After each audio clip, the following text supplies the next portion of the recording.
प्रधानमंत्री के नेतृत्व में हमारी सरकार का हमेशा से यही मानना रहा है कि आत्मनिर्भर भारत के माध्यम से ही हम अपनी स्ट्रेटजिक इकोनॉमी को मजबूत रख सकते हैं और यही दृष्टिकोण हमें आने वाले भविष्य में सुरक्षित भी रखेगा और हमें दुनिया की उभरती हुई शक्तियों में अग्रणी स्थान भी दिलाएगा।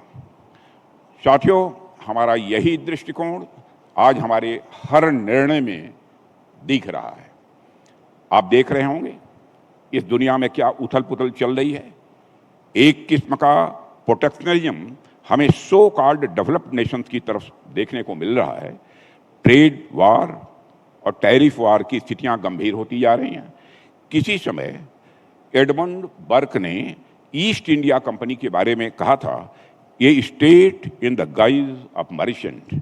और आज की दुनिया में स्टेट जिस तरह व्यापारियों जैसे बिहेव कर रहा है, ऐसे में उनका यह कोट थोड़े चेंज के साथ ये merchant in the guys of state बन गया है।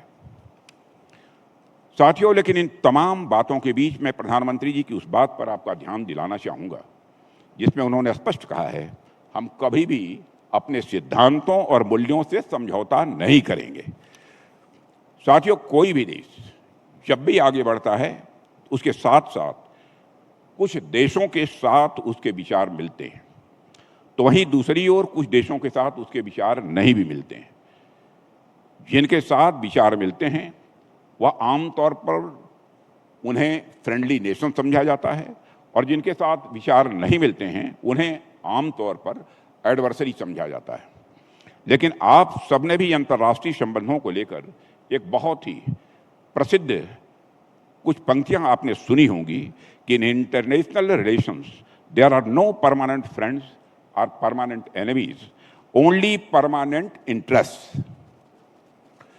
साथियों, भारत किसी को अपना दुश्मन नहीं मानता, लेकिन हमारे लिए अपने लोगों का, अपने किसानों का, अपने छोटे व्यापारियों का, अपने देशवासियों का यह इंटरेस्ट सबसे ऊपर है और हम किसी भी कीमत पर अपने देश के वेलफेयर के साथ समझौता नहीं कर सकते हैं। चाहे कितना भी दबाव डाला जाए, भारत अपने किसानों, अपने व्यवसायियों, दुकानदारों, पशुपालकों और आम नागरिकों को हितों को सर्वोच्च प्राथमिकता देता ही रहेगा। साथियों, हम सब ज्योग्राफी में पढ़ते हैं कि जितना दबाव पड़ता है उतना ही चट्टान मजबूत होता जाता है और मुझे लग रहा है कि भारत पर जितना दबाव डाला जाएगा, भारत उतने ही मजबूत चट्टान के रूप में निखर कर सामने आएगा। हमारी नीति, हमारी रणनीति, हमारी आत्मनिर्भरता किसी भी ग्लोबल दबाव के बावजूद अडिग है और स्थिर रहेगी। साथियों, मैं समझता हूं कि किसी भी पॉलिटिकल लीडरशिप का मूल्यांकन उसके विजन से होता है। 2014 में हमारी सरकार ने आत्मनिर्भर भारत और मेक इन इंडिया का जो अभियान शुरू किया, उसकी अहमियत आज हमें और ज़्यादा महसूस हो रही है। साथियों, शुरू से ही हमने आत्मनिर्भरता के अपने दृष्टिकोण को एक कम्प्रहेंसिव रूप में देखा है। इसमें हमारे संपन्न राष्ट्र की कल्पना भी निहित है, चाहे वह डोमेस्टिक मैन्युफैक्चरिंग सेक्टर हो या क्रिटिकल टेक्नोलॉजी के विकास का क्षेत्र हो।